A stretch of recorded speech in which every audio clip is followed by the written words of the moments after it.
Chapter 1. The Stillness Beneath the Storm. There is a silence that lives beneath every storm. Not the silence of weakness, nor surrender, but the silence of a mountain watching the wind scream past its face, unbothered, rooted in something deeper than noise. The world will not grant you calm. The world will provoke you. It will send you noise, urgency, fear, and fury, dressed as headlines and deadlines and endless comparisons. But calm, real calm, is not given. It is built, crafted like a cathedral inside the soul. Stone by stone, belief by belief, moment by moment. Look around. Chaos is a language most have learned fluently. Panic is fashionable now. Distraction is currency. Outrage is addictive. And positivity? They say it's naive. But those who changed the world were always called naive, until they weren't. Edison, 10,000 failed experiments and a grin that never left. They mocked his optimism. But he saw light in the dark long before the bulb ever lit. Walt Disney stood in the ruins of bankruptcy and betrayal, still sketching magic with trembling hands. Carnegie saw molten steel and imagined empires. Lincoln lost elections, children, peace of mind. But never the quiet dignity that whispered, "Stand tall anyway." This world rewards the calm not because they are lucky, but because they are rare. Calm is not passive. It is not soft. It is not denial. It is a weapon sharpened in the fire of restraint. It is power, coiled like a spring behind the eyes of the focused. It is the art of choosing your response while the rest of the world reacts. And positivity? Positivity is not a smile painted over broken glass. It is the refusal to give the world your spirit, even when it claws at your skin. The calm and the positive are not the ones who had it easy. They are the ones who chose a different fight. Not the fight for control of the world, but for sovereignty over themselves. There is an ancient truth buried beneath the rubble of modern noise. You are not what happens to you. You are how you interpret it. You are not the weather. You are the sky that holds it. And yet, how quickly we forget. One text, one insult, one delay. And we crumble. We curse the traffic. We raise our voices to machines and strangers. We let the outer world dictate the temperature of our soul. But you were built for more. Not for chaos, not for complaint, but for composure. And not the hollow kind. Not the social mask or the empty mantra. But the kind that comes from deep clarity. The kind forged by knowing exactly who you are, even when the world forgets its own name. You see, calm is not the absence of storms. It is the decision to not become the storm. To remain the lighthouse, even when the sea screams louder than the sky. Marcus Aurelius, draped in the weight of Rome's empire, wrote in the margins of war, "You have power over your mind, not outside events. Realize this and you will find strength." He wasn't writing poetry. He was surviving. He was reminding himself that chaos outside does not have to mean chaos within. The battlefield of life will never be clean. But your mind? Your mind can be a sanctuary or a slaughterhouse. And you are the architect. So ask yourself, where do your thoughts go when the day attacks you? Who do you become when nothing goes to plan? Do you throw your peace into the flames? Or hold it like a shield and say, "Not today." This is not philosophy for monks or mystics. This is for the single parent on hour 16. This is for the dreamer swimming through rejection. This is for the leader with no one left to lean on.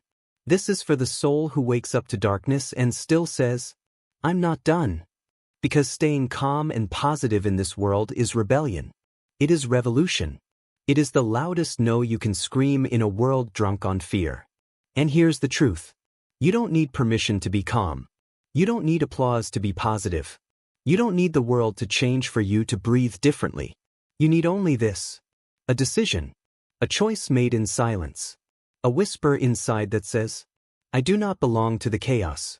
I am the calm within it." And that whisper? That's where it starts. Not with techniques. Not with apps or incense or empty slogans.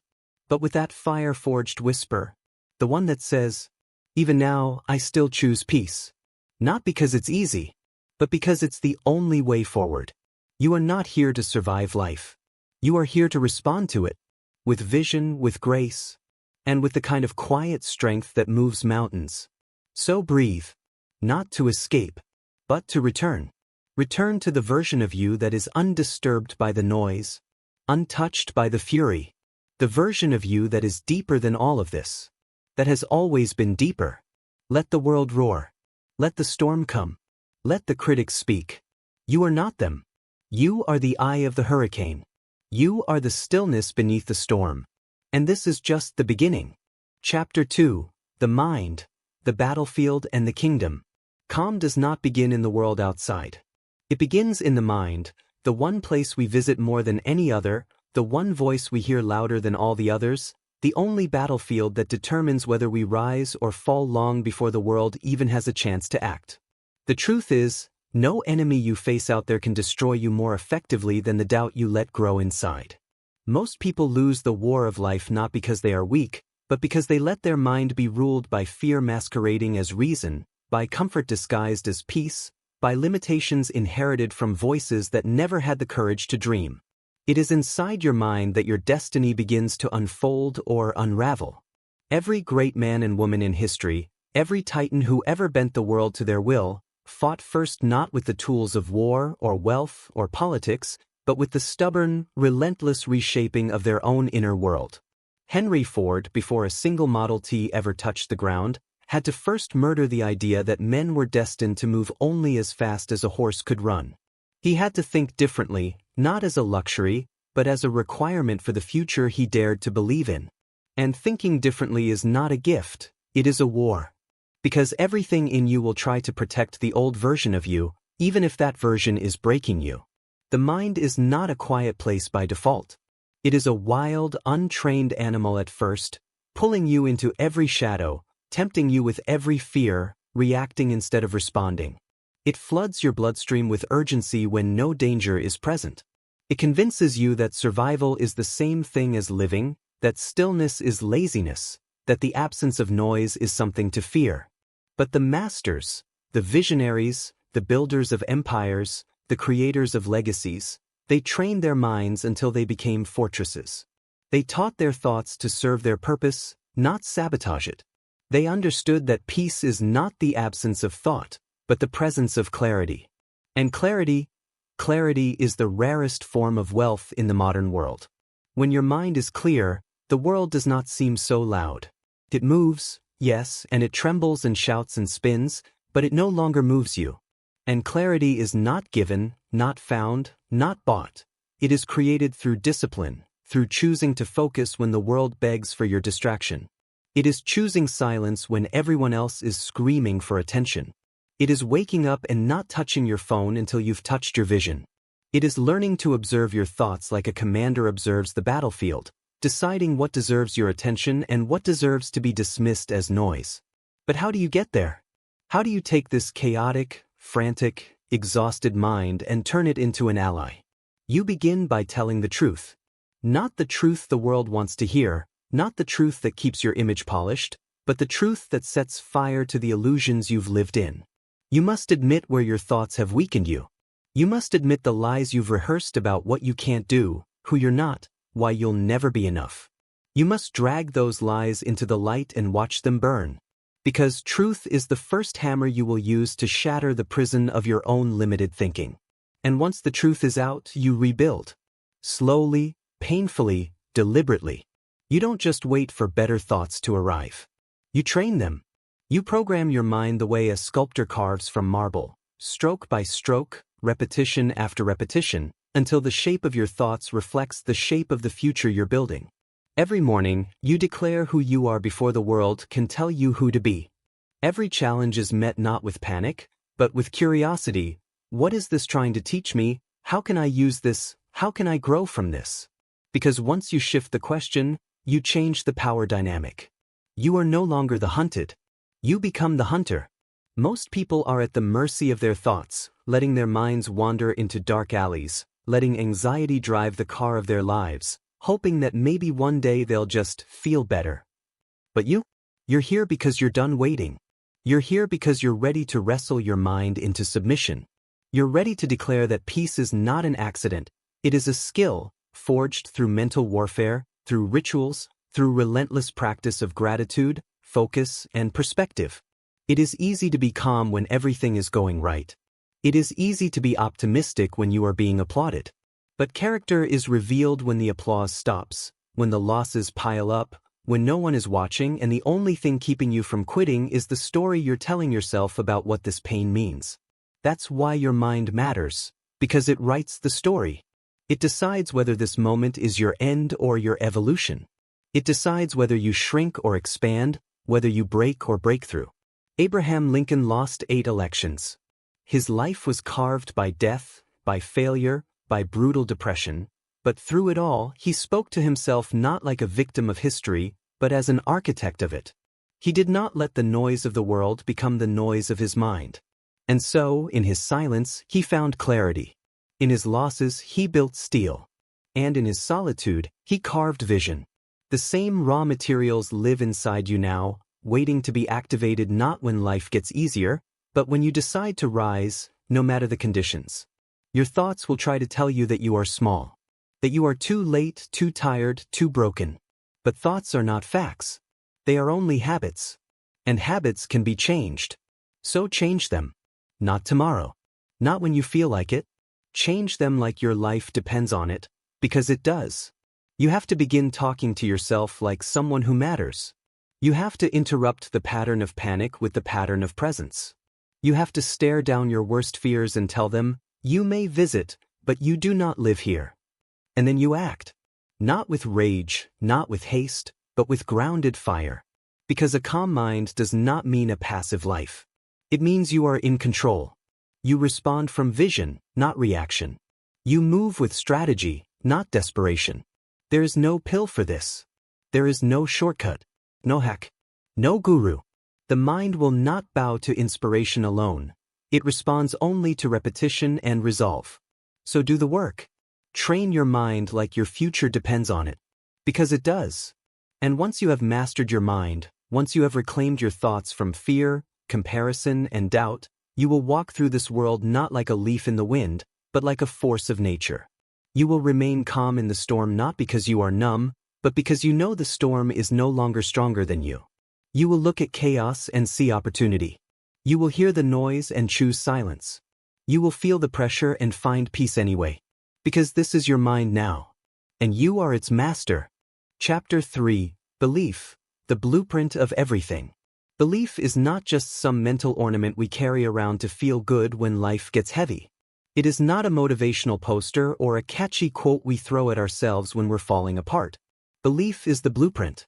It is the soil from which every action, every pattern, every breakthrough, and every breakdown grows. Before there is success, before there is clarity, before there is even the whisper of progress, there is belief. Or the absence of it. And that difference defines everything. Every human being alive walks around carrying an invisible script, a silent story that plays beneath every decision they make. Most don't even know it's there. They just live it, repeat it, obey it. They wonder why they can't move forward, why they sabotage good opportunities, why they hesitate at the edge of greatness. And the answer isn't found in talent or timing or luck. It's buried inside a belief they adopted when they were young, when someone else's fear became their truth, when a single moment of shame rewired their expectations, when a failure wasn't just a failure, it was a label and it stuck. The tragedy is that most people will spend their entire lives rearranging the furniture of their lives, changing jobs, partners, cities, hobbies, hoping that change outside will fix the storm inside. But the reality is that nothing changes until belief changes. Because you cannot build a strong life on a weak foundation. You cannot plant a future in the soil of doubt and expect it to grow. Look at any person who has ever defied odds, shattered ceilings, rewritten history. They didn't start with proof. They started with belief. Oprah Winfrey was told she wasn't fit for television. She believed otherwise. Elon Musk was mocked endlessly for believing humans could colonize Mars. Nelson Mandela believed in unity while sitting inside a prison cell for 27 years. Steve Jobs believed the world could fit into the palm of your hand before the world even knew what a smartphone was. They weren't waiting for the world to believe in them. They weren't waiting for permission. They weren't asking for validation. They carried belief like a weapon. And they swung it until the world bent. Because belief is the most powerful form of energy a human can generate. It's not naive. It's not blind hope. It's the decision to see possibility where others see limits, to keep going when there's no applause, to speak life into ideas no one else can see. Belief is oxygen for the soul in a world that's constantly trying to suffocate you with doubt. It's the quiet voice that says, I will, even when everything around you screams, you can't. But belief isn't just something you feel. It's something you build. You build it the way a blacksmith builds a sword, through heat, through pressure, through repetition. You build it every time you show up when you don't feel like it. Every time you honor your word even when no one is watching. Every time you get up after being knocked down and decide that your story isn't over. Every time you stretch 1 inch further past your comfort zone, belief gets stronger. And belief compounds. It multiplies. The more you live from it, the more it grows. It begins to bleed into everything you do, how you walk into a room, how you speak to yourself, how you face risk, how you handle loss. It becomes your internal compass, your power source, your lens. Suddenly, challenges become invitations. Fear becomes fuel. Mistakes become mentors. And failure? Failure becomes feedback, not a verdict.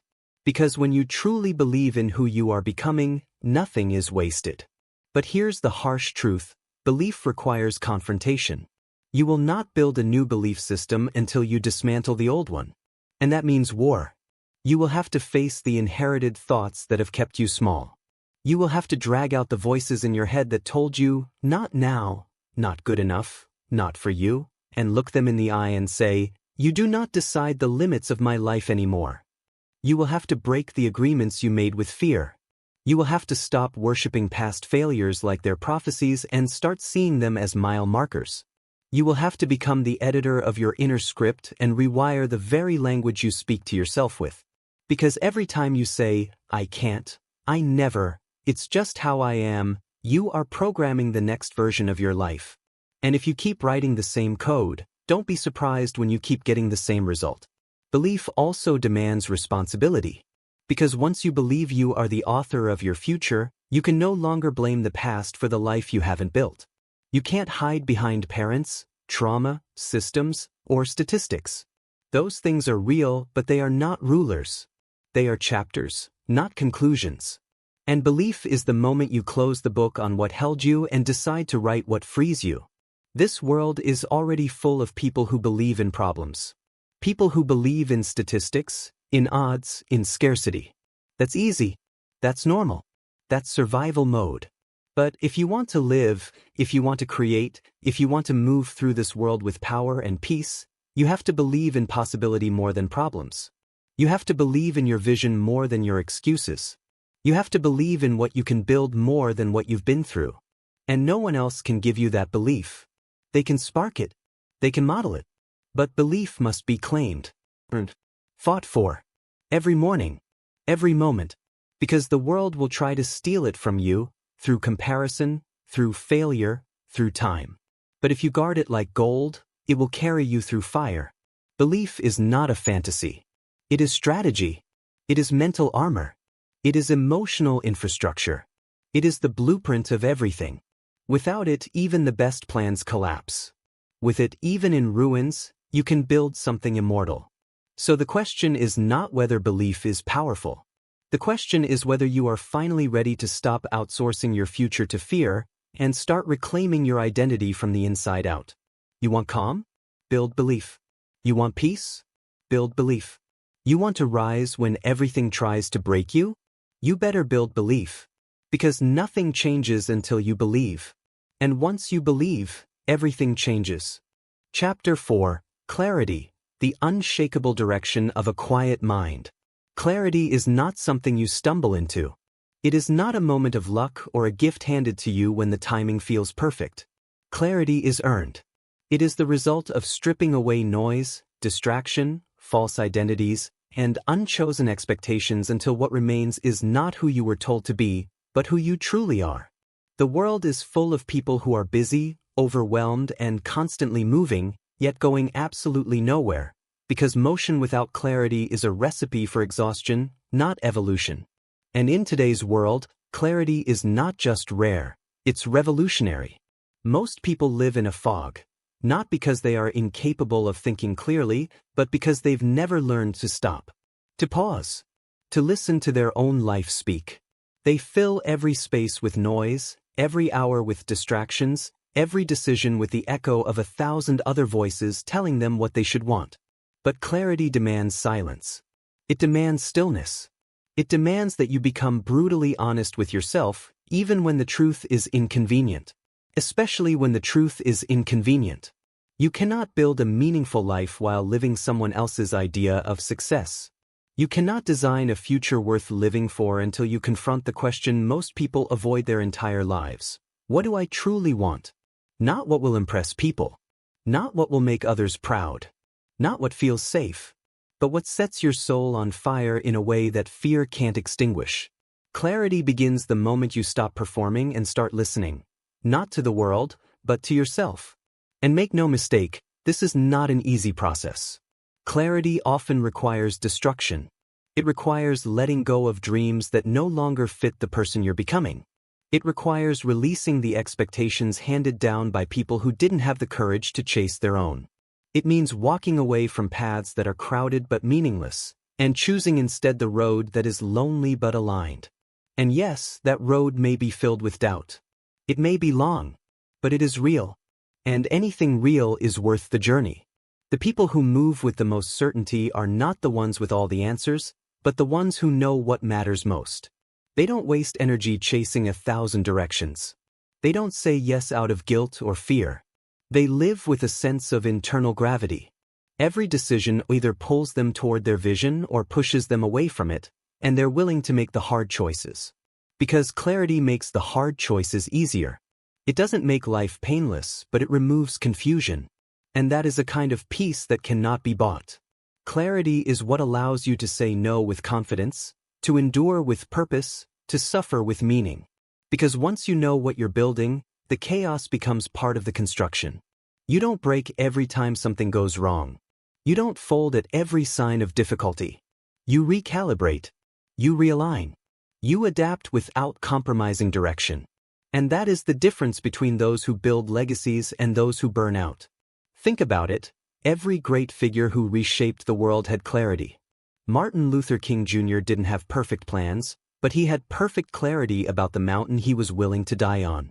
Nikola Tesla didn't care about fame or fortune. He saw a future of light and energy far beyond his time, and that vision carried him even when the world dismissed him. Marie Curie, outnumbered and overlooked, pursued her research with unwavering intensity not because it was easy, but because it was clear. They all had the same 24 hours as anyone else. What they had that most people lack was clarity of purpose, clarity of values, and clarity of self. And if you want to live calm and positive, you must have clarity. Not just of goals, but of identity. You need to know who you are when everything around you is trying to mold you into something else. You need to know your standards when compromise becomes tempting. You need to know what you stand for when silence would be easier. Because without clarity, life becomes reactive. You become a mirror reflecting the chaos of others instead of a light creating direction from within. But how do you find clarity in a world this loud, this fast, this relentless? You begin by subtracting. You clear space. You turn down the volume. You disconnect not to run away, but to return to yourself. You journal. You reflect. You ask deeper questions. What do I value most? What pain have I been avoiding that's trying to teach me something? Where in my life have I settled for what is safe instead of what is true? You face the answers, no matter how uncomfortable, and you make decisions from alignment, not from fear. You stop asking, what do people expect of me? And start asking, what does the highest version of me demand from me right now? Clarity is not about having a 5-year plan. It's about knowing what matters today and living like it matters. It's about showing up with intention. It's about taking the next step, even if you can't see the whole staircase. And it's about trusting that the fog will clear not before you move, but because you moved. Clarity grows in motion. Not in random motion, but in meaningful movement toward a vision you're willing to fight for. And let me be clear, clarity doesn't mean perfection. You will still stumble. You will still question yourself. But when you have clarity, you don't get lost in the stumble. You don't let the questions drown you. You come back to your center again and again until that center becomes unshakable. Most people live with the brakes on because they don't trust their own direction. But you, right now, are being invited to take the brakes off, not recklessly, but with purpose. Because the more you live from clarity, the more unstoppable you become. You won't need constant validation. You won't need a map every step of the way. Because clarity isn't about having everything figured out. It's about knowing why you're here. And once you know that, you can walk through fire and remain calm. You can lose everything and still be positive, not because you don't feel pain, but because you never lost yourself. So stop waiting for clarity to come from the outside. Stop hoping it will arrive with more money, more time, more approval. Clarity begins with you. Your questions, your honesty, your commitment to live a life that actually means something to you.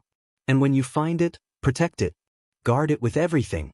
Because a clear mind and a clear soul, that's power. That's peace. That's what allows you to move through this world unshaken. Chapter 5. Vision. The inner world that shapes the outer one. Vision is not a daydream. It is not a casual fantasy or a fleeting wish tossed into the universe like a coin into a fountain. Vision is a fire that lives behind your eyes, a future you can see so clearly in your mind that it starts to shape your decisions, your discipline, your destiny long before anyone else understands what you're doing or why you're doing it. Vision is not something you have, it's something you become. And once it takes hold of you, it refuses to let go, no matter how long the road, how loud the doubt, or how brutal the setbacks. Too many people walk through life blind, not because they lack sight, but because they lack vision. They move with no sense of direction, bouncing from job to job, relationship to relationship, idea to idea, driven by survival instead of design. They live by reaction rather than intention, hoping the wind will push them somewhere better but never daring to grab the wheel and turn the ship themselves. But vision is what separates those who drift from those who build. Vision is what allows you to endure boredom, to suffer intelligently, to resist short-term pleasure in service of long-term greatness. Without vision, struggle feels pointless. But with vision, even pain becomes purposeful. Every major movement in history was born not from a committee or a blueprint or a perfectly timed opportunity, but from a single person, somewhere in silence, staring into a world that didn't yet exist, and saying, "This must become real." Think of Mandela in his cell, not just imagining freedom, but a society reborn in unity. Think of Elon Musk, not just building companies, but mapping the future of humanity in the stars. Think of Walt Disney, walking through an empty orange grove in Anaheim and seeing castles, joy, and generations of magic in a space that everyone else thought was just dirt and trees. Vision turns the invisible into the inevitable. But here's the truth no one tells you: vision is lonely. At first, no one will understand it. Some will mock it. Many will ignore it. Because vision forces people to confront their own lack of direction. And nothing threatens the stagnant more than the one who dares to move with purpose. You will be misunderstood. You will be doubted. And that's not a problem, that's proof. If everyone immediately understands your vision, it's probably not bold enough. Real vision scares people. Because it breaks the rules they've quietly agreed to follow. But vision doesn't ask for permission. It doesn't need applause. It survives long winters of silence. It outlasts dry seasons of progress. Because real vision is not about ego. It's not about proving people wrong. It's about building something right, something real, something that will exist long after you're gone. And that kind of vision requires conviction. Not just the excitement to start, but the endurance to finish. It demands that you get up when motivation dies. It requires you to speak power into your future even when your current reality laughs in your face. Vision is what turns ordinary days into sacred preparation. It's what makes you study when no one's watching, practice when no one's clapping, improve when no one's asking. Because you're not living for now, you're living from the future backward. You're making decisions not based on your current limitations but on your destined self, the version of you that already exists in the mind of God, waiting to be unlocked by discipline, courage, and patience. You don't need to know every step. You just need to see far enough to know it's worth taking the next one. But vision doesn't come to the distracted. It doesn't speak to those constantly entertained. It visits the focused. It rewards the quiet. It reveals itself in moments of deep reflection, in the space between the noise, when you finally get still enough to hear your own voice beneath the world's expectations. And once you hear it, you cannot unhear it. You may try to ignore it, to drown it out with comfort, but the ache will remain. The ache of knowing you were built for more, the ache of knowing that your future is whispering, and you are pretending not to listen. So what is your vision? Not just your goals. Not just your income bracket or your dream house. What is the life that only you can build? The impact only you can make? The future that keeps pulling at your soul no matter how far you run from it? Don't shrink it. Don't sanitize it. Let it be wild. Let it be vivid. Let it be so honest that it terrifies the small parts of you still clinging to the safe version of your life. Because that fear? That means you're close. Vision doesn't arrive wrapped in comfort. It arrives as a challenge. And it dares you to grow big enough to carry it. You don't find vision. You choose it. And then you serve it. Day after day. Thought by thought. Habit by habit. It's not glamorous. It's not always fun. But it's sacred. And once you live from vision, everything changes. How you spend your time, who you allow into your circle, what you tolerate, what you pursue. You no longer chase distractions because your direction is too clear. You stop explaining yourself to people who are committed to misunderstanding you. You stop asking the world for clarity because you've already found it inside yourself. And as the vision grows, so do you. You begin to become the person required to fulfill it.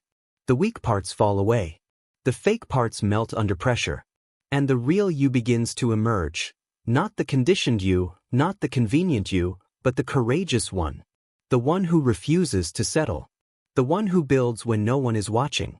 The one who wakes up and remembers that life is not just happening, it is being shaped, every second, by the power of your focus and your belief. Because the greatest power you have is not your talent, not your intelligence, not your background. It is your ability to decide what future you will live toward. Vision is the beginning of everything.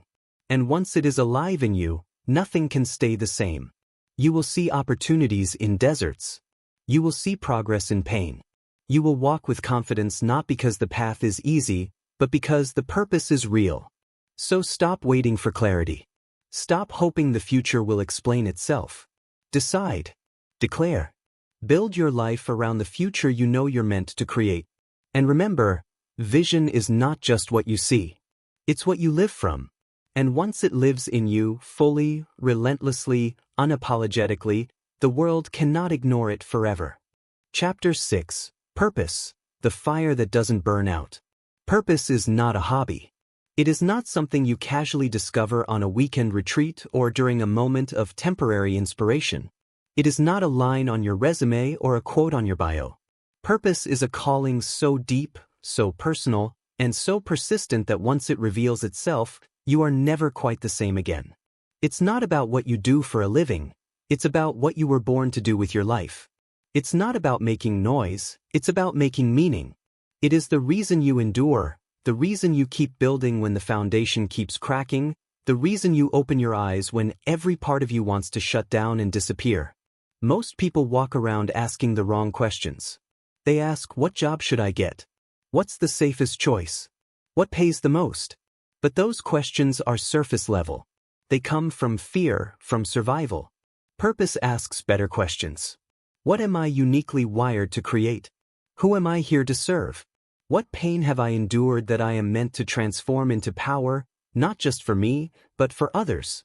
Because purpose, real purpose, is never selfish. It always stretches beyond the borders of your own comfort. It always involves other people. It always calls you to carry something heavier than your own success. When you find your purpose, you don't become invincible, but you become deeply anchored. You still feel pain, but the pain has context. You still face failure, but it no longer breaks you, it builds you. You still doubt, but the doubt doesn't stop you. Because purpose is not a guarantee of an easy life. It is a compass that ensures a meaningful one. And meaning always outlasts comfort. In fact, meaning often costs comfort. That's the trade most people avoid. They want the peace of purpose without the price of it. But it doesn't work that way. If you want the rewards of purpose, you must be willing to bleed for what matters. Think of the ones who changed the world. Not the ones who just got rich, but the ones who got remembered. Think of Mother Teresa, who gave her life to the suffering because she couldn't bear to live in a world where people died alone and unloved. Think of Nelson Mandela, whose purpose kept him alive through nearly 3 decades of imprisonment. Think of Rosa Parks, who found purpose in a single moment of refusal, and through her stillness, shook an entire system. Their lives were not convenient. They were not polished. But they were purposeful. And that purpose made them unstoppable. You see, most people don't burn out because they're doing too much. They burn out because they're doing too little of what actually matters to them. They're filling their time but starving their soul. They're productive but not fulfilled. They're busy but not alive. And that's the great tragedy: to succeed at things that don't matter, to win the race to nowhere, to climb the ladder only to realize it's leaning against the wrong wall. Purpose prevents that. Purpose recalibrates your definition of success. It reminds you that fulfillment comes not from accumulation, but from alignment. Alignment between who you are and how you spend your life. But purpose isn't something you find once and then everything makes sense forever. It's not a static discovery. It evolves. It deepens. It grows as you grow. It sharpens through pain. It matures through responsibility. And it becomes clearer the more you act in service of it, even when you're unsure. Because clarity of purpose doesn't precede movement. It's revealed through movement. You don't think your way into your mission. You live your way into it. Step by step. Sacrifice by sacrifice. Decision by decision. And you will be tested.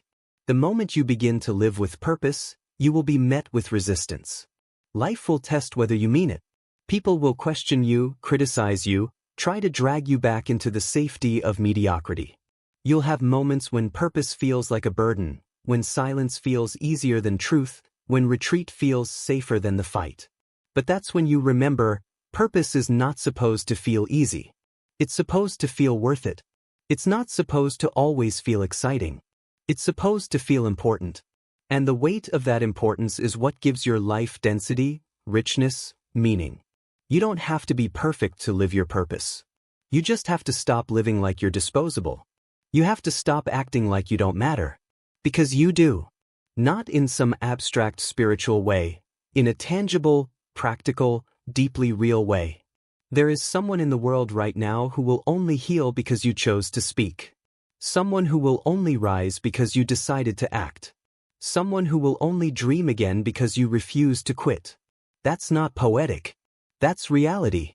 Your purpose is not just about you. It's about every life your courage will ripple into, and every legacy your choices will create. And when you wake up with that kind of weight, that kind of conviction, you no longer need motivation. You don't need pep talks. You don't need to be pushed. Purpose pulls you. It wakes you up before the alarm. It keeps you moving when results are delayed. It rewires your relationship with pain, because you begin to understand that pain endured in service of purpose becomes fuel, not failure. The truth is, purpose gives your suffering dignity. It transforms every scar into a source of light. It takes your mess and turns it into a message. It takes your wounds and turns them into wisdom. And that's when you begin to live not just from effort, but from meaning. That's when the smallest acts become sacred. The discipline, the sacrifice, the quiet work no one sees. Because purpose doesn't demand attention. It demands devotion. So if you want to live calm, live from purpose. If you want to stay positive, anchor your life to something greater than your ego. Because when storms come, and they will, when the applause dies, and it will, when the world goes silent, and it will, the only thing that will keep you grounded, focused, and free is knowing why you are here, and refusing to live one more day pretending that you're not. Chapter 7. Discipline, the architecture of inner freedom. Discipline is not punishment. It's not self-denial for its own sake, and it's not about following rules just to be proud of yourself at the end of the day. Discipline is structure. It's architecture. It's the scaffolding that makes every vision possible and every purpose sustainable. Without discipline, all the clarity and belief and inspiration in the world turn to ash the moment pressure arrives. Discipline is what remains when motivation dies. It's the mechanism by which dreams survive the long winters of fatigue, boredom, loneliness, and distraction. And if you truly want calm in your life, real calm, not the artificial kind that crumbles under weight, then you must learn to love discipline, not just tolerate it. Most people think freedom is the absence of boundaries, the ability to do what they want, when they want, without resistance. But that's not freedom. That's chaos. That's addiction to impulse. That's a life led by comfort and convenience and cravings, and nothing about that creates stability or peace. True freedom is not the ability to avoid discipline.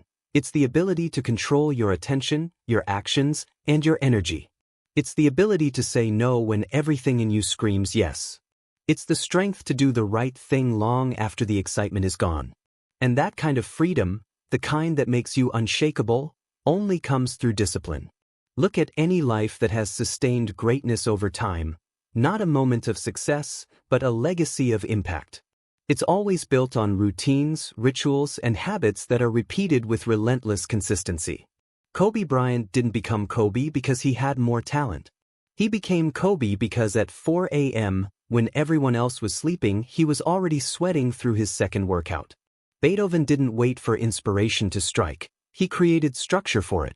He wrote at the same hours every day, practiced obsessively, reviewed his work methodically, even when the music wasn't flowing.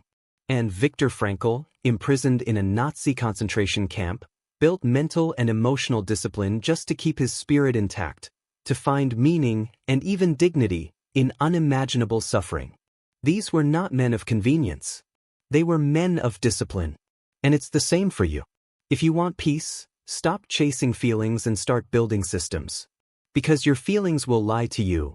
They'll tell you you're too tired, that it can wait, that you've done enough for now. But your systems? Your discipline?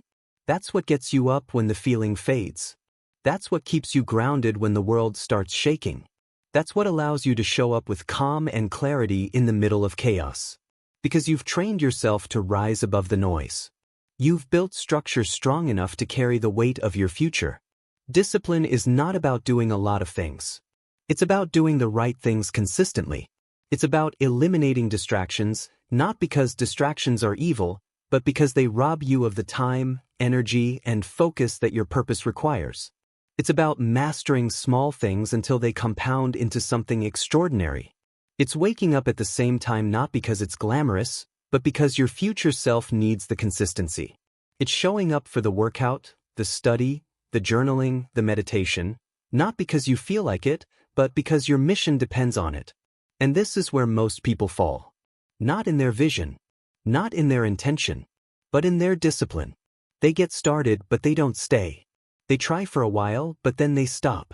They love the dream, but not the daily requirements. And that's why their life feels like a cycle of inspiration followed by frustration, of hope followed by collapse. Because without discipline, even the strongest purpose will decay into disappointment. But when you embrace discipline, you become something rare. You become steady, predictable in your power. You become the kind of person others can rely on, not just because you're talented, but because you are consistent. In a world full of emotional volatility and short attention spans, that kind of consistency is magnetic. It commands respect. It builds internal peace. It creates the calm that no chaos can interrupt. And no, discipline is not always thrilling. It's often boring. It's often hard. It often feels invisible. But that's where its power lies, in the quiet repetition of decisions that shape your identity. Because over time, discipline becomes less about what you do and more about who you are. You stop negotiating with yourself. You stop needing inspiration to act. You stop riding the emotional roller coaster. You act from principle, not from pressure. From structure, not from stress. And when life gets hard, not if, but when, it's your discipline that keeps you from falling apart. Not because you're numb, not because you're robotic, but because you've trained your nervous system to function under fire. You've trained your mind to think clearly when others panic. You've trained your soul to stay steady even when the waves crash. That's discipline. That's calm. That's where real peace is found, not in the absence of effort, but in the mastery of it. So the next time you feel yourself slipping, remember this. Discipline is not a cage. It's a key. It doesn't limit your life, it unlocks it. It allows you to live with intention. It protects your energy. It honors your vision. It serves your purpose. And it builds the kind of inner strength that doesn't just help you survive. It allows you to lead, to endure, and to thrive when others quit. If you want to be calm, train like someone who needs peace to survive. If you want to stay positive, act like someone who no longer trusts their mood to make their decisions. Show up. Not for the reward. Not for the likes. Not for the moment. Show up because you said you would. Show up because that's who you are now. Discipline is the decision to become the person your future requires every single day, whether you feel like it or not. And that decision, repeated enough times, is what changes everything. Chapter 8, Action, the bridge between who you are and who you can become. Action is the only language the future understands. It doesn't speak in intention. It doesn't respond to potential. It doesn't reward thoughts, dreams, or theories. The world changes, and lives are changed, only through the pressure and heat of movement. Action is what turns belief into proof, what converts vision into structure, and what takes purpose from theory into legacy. You can read every book, write every goal, recite every affirmation, and still go nowhere. Because until you act, nothing changes. Until your body moves, your words are just noise. Until your decisions align with your desires, your dreams are just decoration. We live in a world obsessed with overthinking, where people confuse planning with progress, talking with doing, perfection with preparation. But action does not require perfection. Action demands courage. It demands that you begin before you're ready, that you step forward before certainty appears, that you do the work even while fear whispers every reason not to. Because clarity, confidence, momentum, those don't come before action. They are rewards of action. They are earned, not wished into being. And this is where most people stay stuck, on the edge of almost. They convince themselves they're waiting for the right time, but what they're really doing is protecting their ego from the possibility of failure. They're mistaking the comfort of preparation for progress. They don't want to face the truth that nothing, absolutely nothing, changes until they put themselves into motion. And here's what separates those who build great lives from those who only imagine them.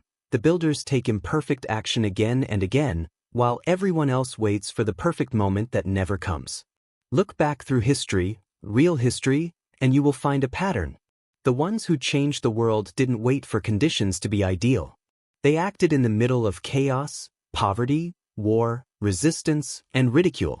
Thomas Edison failed more times than most people ever try, but he kept doing. Not talking. Not theorizing. Doing. Amelia Earhart didn't wait for a full approval from a society that doubted every part of her dream. She climbed into the plane and acted. Theodore Roosevelt said it best, that in the arena of life, the credit belongs not to the critic, but to the man actually in the arena, who strives valiantly, who errs, who comes short again and again, but who does so while daring greatly. Because that's what action is. It is daring. It is exposure. It is vulnerability in motion. But it is also power. It is liberation. It is the alchemy that turns vision into something tangible. Every great idea that's ever changed anything started the same way, as a decision to act. Not a perfect act. Not a flawless one. Just a first one. And then another. And another. Until the compounding of courage became momentum, and the momentum became transformation. But action is not just about movement. It's about intentional movement. Unfocused hustle is just another form of distraction. Constant busyness can be the most dangerous kind of inaction because it wears the disguise of progress while keeping you miles away from your purpose. Real action is measured not by how much you do, but by how aligned your doing is with your becoming. It is strategic. It is precise. It is rooted in your values and guided by your vision. And when those things are clear, your actions no longer come from pressure, they come from purpose. And yes, action will be messy. You will make mistakes. You will embarrass yourself. You will fail. But failure is not the opposite of success. It is the price of admission.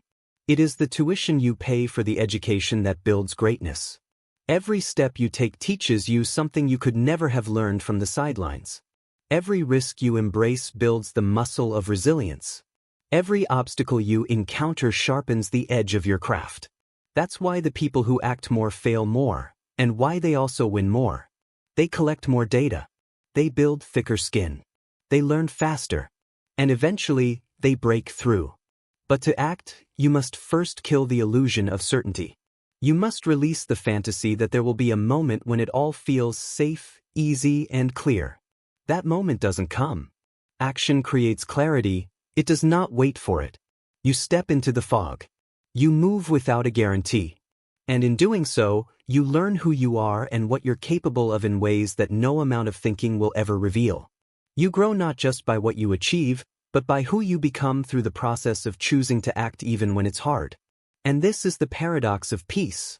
The calm you want in life does not come from avoiding pressure. It comes from knowing that you can handle pressure because you've trained for it. It comes from acting boldly, over and over, until fear loses its grip. It comes from proving to yourself, day after day, that no matter how uncertain the path, you are the kind of person who keeps walking. That kind of peace is not passive. It is earned. It is built through relentless, courageous action. So start. Not tomorrow. Not when you feel ready.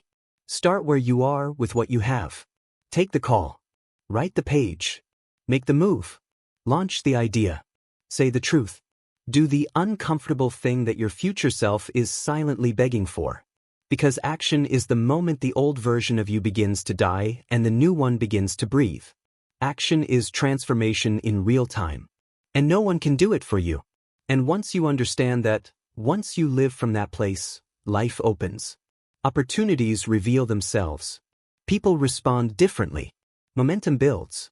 And you stop being a spectator in your own story. You become the one shaping it. Because the greatest power you will ever have is not your ideas. It's your willingness to act on them, consistently, relentlessly, and without apology. Chapter 9. Gratitude, the warrior's mindset for peace in a restless world. Gratitude has been misunderstood. It's been watered down, packaged into shallow slogans and holiday hashtags, reduced to a feel-good exercise performed when life is easy or when the timing is convenient. But real gratitude, the kind that transforms your life from the inside out, is not something you do after things go well. It is a discipline. It is a mindset. It is a weapon of perspective in a world that constantly invites you to feel like you're not enough, like you don't have enough, like you're perpetually behind in a race that no one truly understands. Gratitude is not weakness. It is strength. It is the practice of choosing awareness over entitlement, peace over pressure, and focus over fear. Gratitude is not passive. It is not some floaty, poetic emotion reserved for perfect mornings and ideal circumstances. It is a bold act of rebellion against the noise of scarcity and anxiety that most people unknowingly live under. It is standing in the middle of the mess, in the middle of the waiting, in the middle of the unknown, and saying, this moment still has value. Not because everything is perfect. Not because you're pretending to be happy. But because you have trained your mind to stop looking for reasons to complain and start identifying the reasons you're still alive, still breathing, still moving forward. The world will always offer you a reason to be frustrated. It will always give you another standard to meet, another problem to fix, another comparison to fall into. But if you don't anchor your soul in gratitude, you will be pulled into the gravitational field of never enough, where nothing satisfies, nothing lasts, and nothing feels worth it for very long. Gratitude isn't blind to hardship. It simply refuses to give hardship the final word. It's not about denying pain. It's about deciding that pain will not blind you to the beauty that still exists, even in the shadows. Gratitude is what makes calm possible in the midst of chaos. Because when you truly understand what you have, when you stop long enough to recognize how far you've come, what you've survived, what you've learned, the panic begins to lose its power. You realize that no matter what the world throws at you, you are not empty. You are not powerless. You are not broken. You are resourceful. You are surrounded by more than you think. But the ability to see that's what separates the grounded from the reactive, the peaceful from the frantic. And this is not just philosophy. It's not abstract. Gratitude rewires your brain. It reorders your nervous system. It pulls your attention out of scarcity and into sufficiency. It breaks the addiction to stress. It teaches your body that it's safe, even if your circumstances aren't perfect. Because gratitude is not about waiting until you have more. It's about realizing what you've already been given. The breath in your lungs. The lessons in your losses. The strength you didn't know you had until you had no choice but to develop it. These aren't minor things. These are the foundations of resilience. And you don't have to wait for big things to be grateful. In fact, if you can't be grateful for the small things, you'll never find joy in the big ones. If you can't find peace in your daily life, no achievement will ever quiet the storm inside you. Gratitude must be practiced when it's hardest, when things are uncertain, when life is heavy, when results are delayed. That's when it matters most. Because that's when it has the most power. Anyone can be grateful when the sun is shining. But it's the warrior who learns to thank the rain, not because they enjoy the storm, but because they trust what it's growing in them. And here's the paradox. The more you practice gratitude, the more power you gain. Because you're no longer dependent on circumstance to feel alive. You're no longer fragile. You're no longer waiting for the world to give you a reason to celebrate. You create the reason. You build it. From within. Gratitude teaches you to see abundance where others see lack. It trains you to lead your emotions instead of being led by them. It's the daily decision to see life not just through the lens of effort, but through the lens of meaning. Gratitude doesn't slow you down. It sharpens you. It gives you clarity. It strips away the clutter. It reminds you why you started in the first place. And when you're in motion, when you're building, struggling, sacrificing, it keeps you from burning out, because it reconnects you to the deeper purpose behind the pain. You don't get lost in the grind. You don't get swallowed by frustration. You remember that you get to do this. You get to breathe. You get to fight for something that matters. You get to grow. You get to live. And if that sounds too soft, if it sounds too abstract, then you haven't truly understood it. Because gratitude is not the enemy of ambition. It is the fuel for sustainable ambition. It grounds you, stabilizes you, gives you emotional leverage when the pressure hits. It's the reason you can move fast without losing yourself. The reason you can want more without despising what you already have. It's what allows you to stay positive without being naive, calm without being passive, driven without being desperate. So yes, write your goals. Chase your vision. Build with discipline. Act with courage. But anchor it all in gratitude. Not because life is perfect, but because life is precious. Because even now, in this moment, with all that's unresolved, with all that hurts, with all that remains unclear, you still have the opportunity to breathe, to choose, to grow, to act. And that alone, if you truly understand it, is enough to change everything. Chapter 10. Adaptability. The art of becoming without losing yourself. Adaptability is not about changing who you are to please the world. It's about refining how you move through the world without abandoning what matters most. It's not about compromise for the sake of approval. It's about evolution for the sake of survival, growth, peace, and legacy. Because no matter how clear your vision is, how powerful your belief, or how strong your discipline, there will come a time, many times, when the path you plan becomes impossible to walk. The terrain will shift beneath your feet. The people you trusted will leave. The system will break. The map will burn. And in that moment, the question is not whether you have the answers. The question is whether you have the flexibility to keep going anyway. We're taught to see change as disruption, as interference, as something to be avoided unless absolutely necessary. But the truth is, life is change. It is the single constant you can depend on. The world will not stay the same, and neither should you. Not if you want to stay calm in the chaos. Not if you want to remain powerful when the plans fall apart.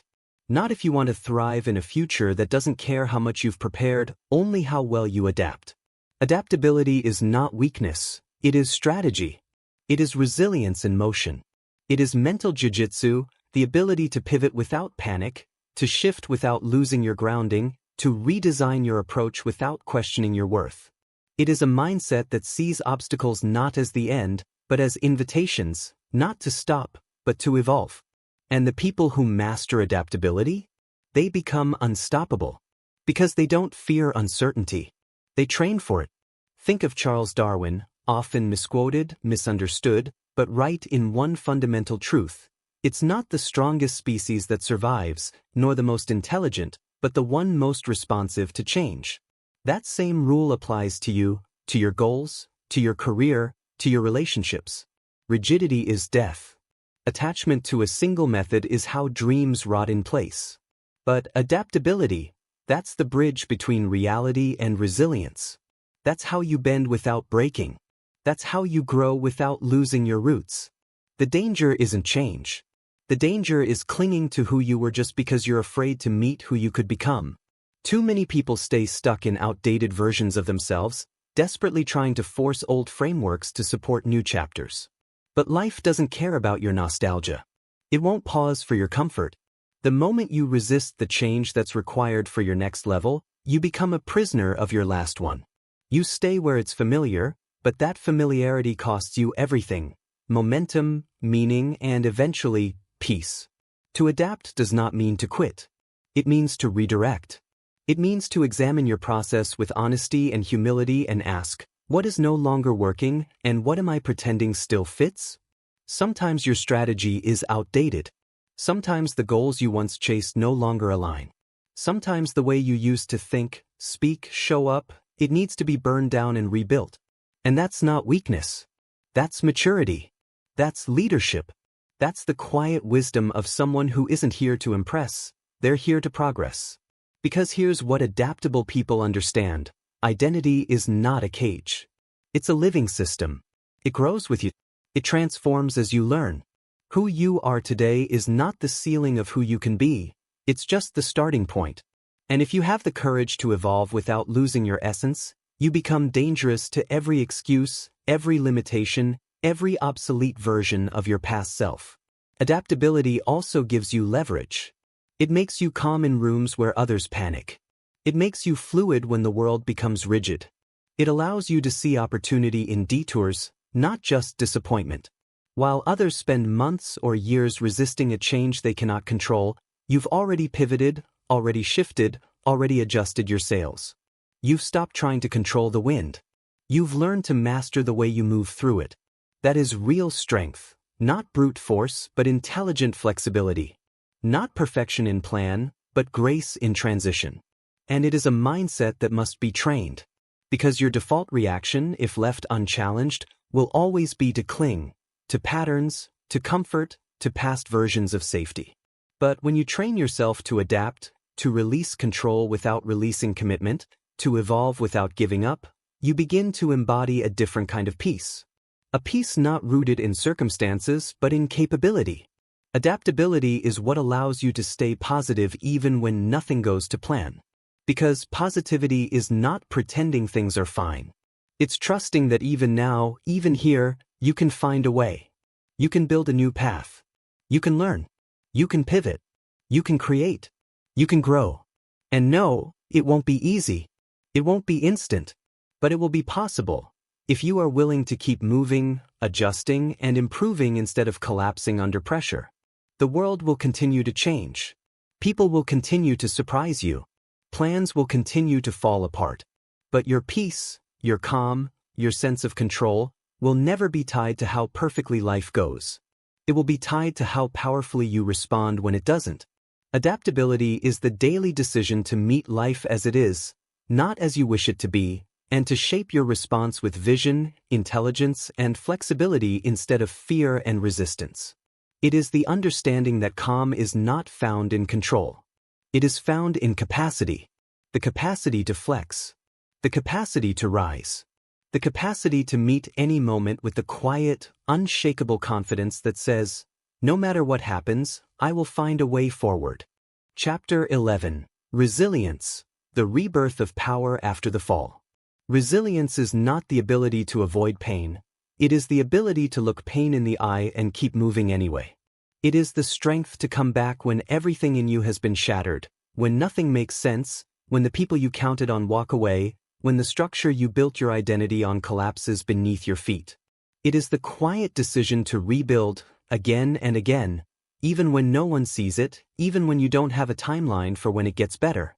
Resilience is not about speed. It is not about pretending you're fine. It is not about faking positivity. It is about endurance, the kind that comes not from denial, but from the decision to rise with everything broken. Most people misunderstand what resilience really is. They think it's toughness. They think it means acting unbothered, staying numb, pushing through as if nothing hurts. But that's not resilience, that's suppression. That's survival. Resilience doesn't deny the weight. It recognizes it, feels it, grieves it, and then finds a way to carry it without being destroyed by it. Resilience isn't the absence of scars. It's the understanding that your scars are the very evidence that you survived.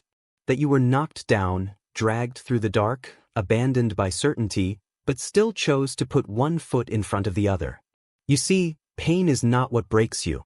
Pain reveals you. It exposes the foundation you've built your identity on. It strips away illusions. It humbles you. And in doing so, it opens the door to something deeper than strength, conviction. Because when you've lost what you thought you couldn't live without, and you're still here, still breathing, still trying, that is the moment you begin to realize that your power was never in what you had. It was in who you are becoming. Think of every resilient human you've ever admired. Nelson Mandela spent 27 years in prison, not for who he was, but for what he believed. He came out not bitter, not broken, but more committed than ever to the dream that first got him locked up. That's not delusion. That's resilience. It's the transformation of suffering into resolve. Viktor Frankl, standing in a Nazi concentration camp, surrounded by death and despair, chose to believe in meaning, not because the situation was good, but because he refused to believe that suffering had to be meaningless. That belief, that defiance, that's resilience. And you, too, are capable of this. Not because you're special, but because it's in your design. The human spirit is engineered for adaptation. You have come through things that would have crushed a former version of you. You've survived nights you thought would never end. You've endured losses you thought you'd never recover from. And somehow, you're still here. Maybe bruised. Maybe tired. But here. That's not weakness. That's proof. Proof that the core of who you are cannot be touched by circumstance. That there's something in you that refuses to die, even when everything around you falls apart. Resilience is the act of trusting that what's ahead of you still matters more than what's behind you. It's the refusal to let a chapter become your whole story. It's the inner force that says, I didn't come this far to quit now. But this doesn't mean rushing your healing. It doesn't mean forcing fake strength. Real resilience allows space for grief, for rest, for slowness. It knows that rebuilding is not linear. That growth comes in cycles. That progress sometimes looks like stillness. That there are days when the bravest thing you can do is not give up. And when you live with resilience, you don't need everything to go right. You just need the faith that you can rise, even when it goes wrong. You stop expecting the world to be easy. You stop waiting for the absence of struggle. You start building the muscle of recovery. You prepare yourself not just to climb mountains, but to get back up when you fall down them. You train your mind to resist panic. You train your soul to resist despair. You become intimate with disappointment, not to accept it as fate, but to rob it of its power to define you. Because here's the truth, resilience is not built when life is comfortable. It is forged in the moments when you are convinced you have nothing left, and then you discover that you do. It is forged when the world turns silent, and your only voice left is the one inside your own mind, whispering, keep going. And it is in that whisper, quiet, shaky, barely audible, that your next chapter is born. Resilience is not loud. It doesn't always roar. Sometimes it's as simple as standing back up. Sometimes it's a breath, the prayer, a phone call, a walk, a single step forward when the weight of life is begging you to stop. But every time you take that step, every time you choose to get up, to try again, to not become bitter, to not collapse into self-pity, to continue, you are building something stronger than inspiration. You are building identity. One forged not in fantasy, but in the fire of lived experience. And when you live with that kind of resilience, you become untouchable in a way the world can't explain. Not because life stops hurting, but because pain no longer stops you. You move with a deeper calm, a deeper strength, a deeper certainty. Not that everything will be easy, but that you will no longer be destroyed by difficulty. Because now you know who you are. Not because someone told you, but because you earned that knowledge. In silence. In pain. In the places no one else saw. And once you know that, once you've proven that to yourself, no setback, no loss, no failure can ever take it from you. You are not here to be perfect. You are here to rise. And again. And again. Chapter 12. Becoming unshakable. The final return to self. There comes a moment in every journey, not the beginning when the excitement is fresh, and not in the middle when the struggle is loud and relentless, but in the quiet aftermath, after the fall, after the rebuilding, after you've learned to believe, to act, to suffer, to adapt, when you must finally decide not who you wish to be, but who you will no longer betray. It is the moment when you return to yourself, not the version shaped by trauma or shaped by other people's expectations, but the one beneath it all. The one that existed before the noise. The one that never needed to prove anything, because it already knew. You see, every chapter before this one has been sharpening you. Every pain, every setback, every lesson, every discipline, every silent act of courage that no one clapped for, it wasn't random. It was refinement. The shedding of layers that no longer belong to you. The death of every excuse you used to justify a smaller version of your life. And now, as you stand here, you realize this journey was never just about staying calm or staying positive, it was about becoming indestructible from the inside out. Because true peace, lasting, deep, unshakable peace, is not the product of perfect circumstances. It is the result of knowing exactly who you are, exactly why you're here, and exactly what you will no longer tolerate. And when you know that the chaos doesn't stop, but its control over you ends. The storms still come, but you no longer flinch. The noise still exists, but it no longer owns your attention. The world keeps demanding your reaction, but you respond with power. You respond with intention. You respond like someone who has reclaimed their identity. And that identity isn't built in the spotlight. It's built in the unseen hours. In the early mornings when you keep showing up. In the long nights when no one is watching, and you still decide to push forward. In the doubts that scream, and the courage that answers back anyway. That identity is not inherited. It is forged. It is the result of daily decisions made with ruthless honesty and unwavering conviction, even when nothing around you affirms your path. This is the difference between the few who rise and the many who drift. The few stop waiting. They stop hoping for the right time, the right environment, the right feelings. They stop blaming. They stop negotiating with their excuses. They stop identifying with what broke them and start identifying with what built them. They stop asking for permission to be powerful and start becoming the very definition of what it means to live with power. That's what this entire journey has been leading you toward. Not some perfect version of yourself, but the real one. The grounded, self-led, vision-powered human who understands that calm is not passive. It is earned. That positivity is not delusion. It is discipline. That belief is not a feeling. It is a choice repeated until it rewires reality. You are no longer looking for the world to approve of your transformation. You are walking it. You are no longer waiting to feel ready. You are ready because you've decided to be. And now it's your move. Not tomorrow. Not when it's easier. Because the truth is, you've always been capable. What you lacked was not ability, not potential, but permission. Permission to leave behind everything that doesn't belong to you. Permission to trust your vision, even if no one else sees it yet. Permission to speak your truth, to walk your path, to rise from your history, to rewire your mind, to discipline your body, to protect your peace, to fight for your future like it already belongs to you. Because it does. The world doesn't need more followers. It doesn't need more noise. It doesn't need more people who perform strength while quietly collapsing. It needs you awake, focused, free. It needs the version of you who is no longer driven by survival, but by design.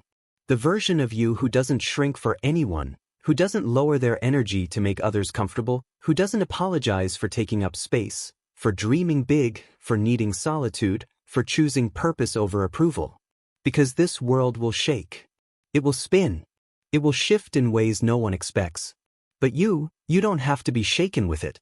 You don't have to lose yourself in the process.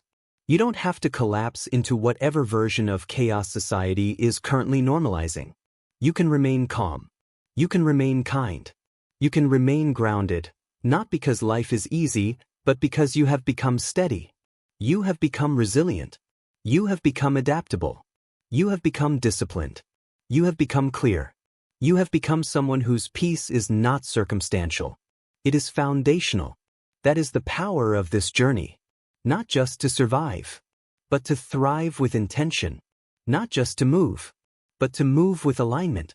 Not just to live, but to live as someone who remembers who they are. And so now you walk forward. Not hoping, knowing. You know what to protect. You know what to release. You know what to build. You know what no longer belongs. You know what is yours. You know who you are. You are no longer waiting to become that person. You are that person. From this moment forward, your calm is no longer fragile. It is built on truth. Your positivity is no longer performative. It is built on purpose. Your identity is no longer reactive. It is built on choice.